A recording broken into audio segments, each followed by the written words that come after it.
Imagine que você é um jovem aluno que estava tendo ali a sua primeira aula de química, onde o professor despejou meio litro de nitrogênio líquido em uma bacia para realizar algumas demonstrações. Quando você se depara com a substância, fica extremamente intrigado com o seu movimento, já que as suas bolhas e fumaça dão a impressão de estar bem quente. Mesmo que você tenha visto o professor tirar o líquido de uma embalagem que estava no armário. Bom, essa curiosidade aí te consome de um jeito que em um determinado momento de distração do seu professor, você avança com a mão na bacia e mergulha na substância. Essa é, claro, uma situação hipotética, já que qualquer professor de química geralmente daria muitos alertas de segurança antes de sequer despejar uma substância próxima dos alunos. Porém, para essa questão, em uma eventualidade com diversos erros e distrações, você acabaria colocando a mão em nitrogênio líquido. E o que é que isso causaria com você? Bom, hoje a gente vai ver sobre isso no vídeo de hoje, então vem comigo, porque eu sou o Thiago Tadeu e sejam bem-vindos ao Mundo Inverso. Antes de mais nada, a gente precisa entender o que é o nitrogênio líquido no final das contas. Marcado pela sigla N na tabela periódica, o nitrogênio líquido é um elemento químico não metálico que pertence ao grupo 15. Ele é uma substância que a primeiro momento lembra água, já que ele é incolor, inodor e também sem sabor, exatamente como a água é. A diferença é que na atmosfera do planeta Terra, o nitrogênio é encontrado no seu estado gasoso, uma vez que o seu ponto de ebulição é extremamente baixo. Um detalhe curioso é que o nitrogênio é essencial para a vida, sendo um dos elementos mais abundantes em toda a atmosfera do planeta Terra. E também é um elemento que faz parte da construção da nossa vida, sendo um nutriente importantíssimo para o desenvolvimento saudável de plantas. E eu tenho certeza que dessa informação você não sabia, né? Mas vem comigo. Cerca de 4/5 da atmosfera do planeta Terra é composta de gás de nitrogênio. Por conta disso, ele foi rapidamente separado e identificado pelos primeiros estudiosos da química, que estavam tentando ali compreender a composição exata da nossa atmosfera. O primeiro a realizar esse feito foi Carl Wilhelm Scheele, um químico suíço que apresentou em 1772 um experimento que consistia na mistura de dois gases, sendo que um deles na época era conhecido como ar de fogo, por ser capaz de entrar em combustão, e também um ar falso, já que era o que sobrava após a combustão do primeiro gás. No caso, o ar de fogo seria o próprio oxigênio, que em grandes concentrações é altamente inflamável, enquanto que o ar falso era o nitrogênio. Praticamente na mesma época, o nitrogênio foi reconhecido por outro cientista, porém de uma área completamente diferente. Digo, mais ou menos, né? Eu acho difícil você não ter conexão de matérias ali com química, porque química está em literalmente tudo que existe ao nosso redor. Bom, esse outro cientista era Daniel Rutherford, um botânico escocês que, ao lado do químico britânico Henry Cavendish e Joseph Priestley, foram capazes de separar o nitrogênio do oxigênio. Nesse caso, ao contrário de Carr, eles publicaram seus resultados em revistas científicas. Por conta disso, acabaram recebendo todo o crédito da descoberta. Porém, anos mais tarde, com os experimentos de Carr vindo à tona, ele acabou sendo creditado pela descoberta do oxigênio, enquanto os demais pelo nitrogênio. Entretanto, meus queridos, ele só recebeu esse nome que a gente conhece hoje só em 1790, quando o químico francês Jean-Antoine Claude Chaptal descobriu que o gás era feito de nitro, dando esse o seu nome como base. Em comparação com os demais elementos da tabela periódica, o nitrogênio é a sexta substância mais abundante em todo o cosmos. Para começar, apenas aqui na Terra, temos uma atmosfera com uma proporção superior a 75,5% de nitrogênio, sendo que essa é a principal fonte de extração de nitrogênio para o uso industrial. Além disso, nitrogênios livres foram encontrados em diversos meteoritos, dentro de vulcões, em minas, no Sol e até mesmo mesmo em muitas outras estrelas e nebulosas. O nitrogênio não é apenas encontrado na sua forma gasosa na natureza, apesar dela ser a principal. Ele também pode ser visto em depósitos de nitro ou de salpintre, que seria ali o nitrato de potássio. Porém, esses depósitos são geralmente muito pequenos, e eu digo tão pequenos que você perderia mais dinheiro extraindo e separando o nitrogênio do que com o seu uso, já que a quantidade é inadequada para as necessidades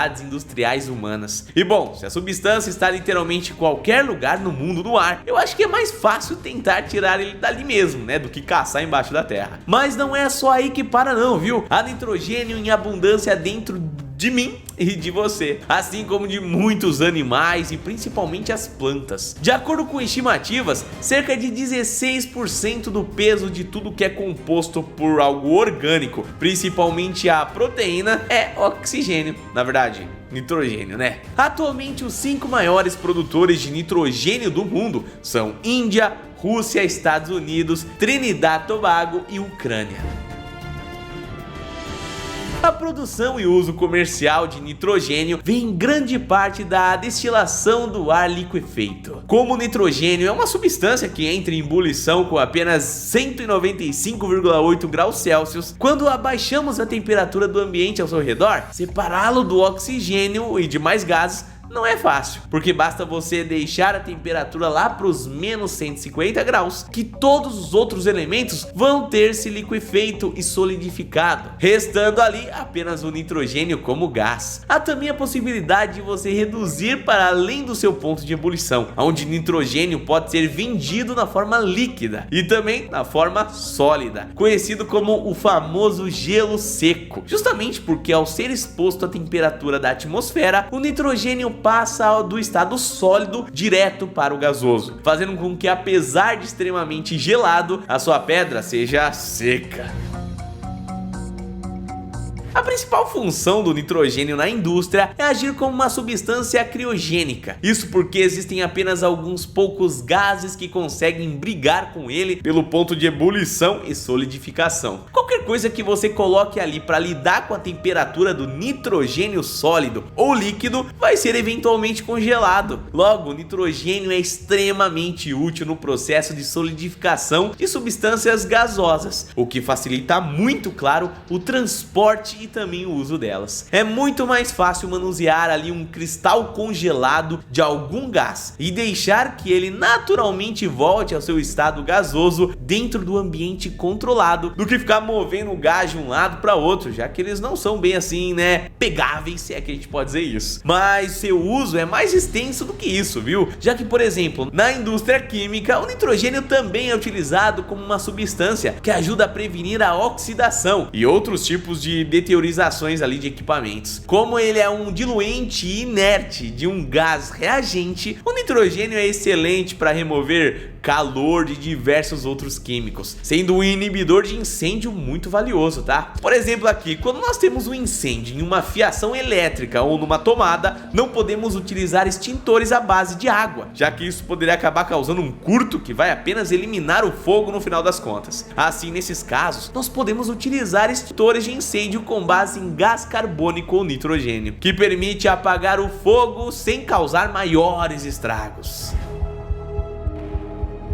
Mas seus usos não param por aí não, viu, meus queridos? Já que o nitrogênio também é empregado pela indústria alimentícia, onde eles são essenciais para o sistema de resfriamento de geladeiras e freezers a seco. Outro exemplo de uso do nitrogênio na indústria de alimentos é algo que pode acabar explodindo a cabeça de muitos de vocês agora. Isso porque, sabe aquele meme que gira em torno das embalagens de batatinhas virem cheias de ar? Bom, apenas de ser ar, na prática, não é atmosfera. Antes de serem seladas por completo, as embalagens de salgadinho têm todo o seu ar removido e substituído por nitrogênio puro. Com isso, eles evitam o contato das batatinhas com oxigênio, não rolando ali aquela oxidação que acabaria com a crocância toda do negócio. Isso mesmo, salgadinhos só não são murchos direto ali da embalagem porque possuem nitrogênio dentro. Da hora, né?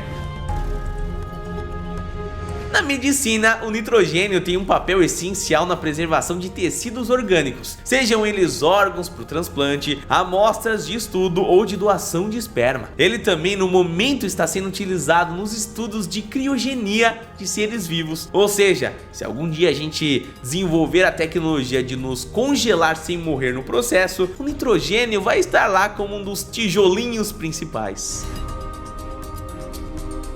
Agora, voltando para nossa história da introdução, o professor de química despejou meio litro de nitrogênio líquido em uma bacia para realizar os experimentos, né? E virou as costas para pegar os equipamentos. Nessa hora, um dos hipotéticos alunos ali, muito curiosos inclusive, ficou intrigado com a substância e decidiu botar a mão mergulhando no nitrogênio. Para começar, apesar de ser extremamente gelado, a sensação de frio absoluto e de queimaduras não são tão diferentes assim. Não é à toa que temos o termo conhecido como frostbite, que seria ali como uma espécie de mordida de gelo, marcada pela queimadura ou até mesmo a morte de tecidos das extremidades corporais por conta desse frio intenso. No caso do nitrogênio, só de despejar algumas gotas da sua mão já seria dor o suficiente para que você rolasse no chão e se encolhesse todo, viu? Porém, nesse caso, apesar de muita dor, no final das contas você provavelmente não vai sofrer muitos danos, podendo ter ali algumas queimaduras de frio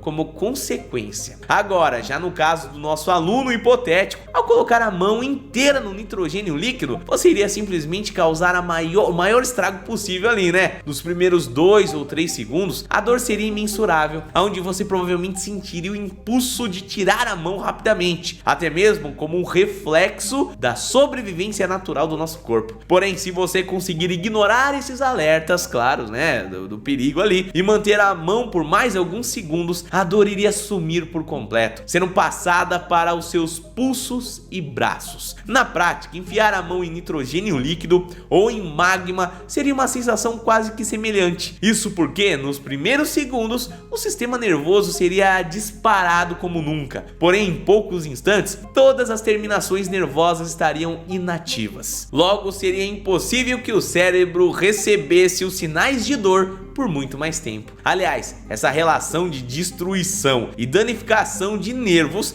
é o que faz machucados pequenos e queimaduras de primeiro grau doerem muito mais do que perfurações. Isso não é coisa da sua cabeça, viu? Se cortar com um papel dói muito mais do que fazer um corte fundo com uma faca, por exemplo. E isso acontece porque com cortes rasos e queimaduras de primeiro grau, os estragos não são suficientes para destruir o nervo por completo, apenas os danificam. Assim, né, ele passa a emitir sinais o tempo inteiro para o nosso cérebro, avisando que tá com dor. E é óbvio que a gente sente, né? Agora, uma informação importante é: jamais, em hipótese alguma, tente reproduzir experimentos na sua casa envolvendo coisas que obviamente vão te ferir e te machucar gravemente, tá? E nitrogênio líquido é com certeza uma das coisas que você não deve brincar, tá bom? Bom, família, esse vídeo vai ficando por aqui, espero ter tirado muitas dúvidas de vocês. A gente se vê no próximo vídeo. Um abraço, fica bem e até a próxima. Valeu!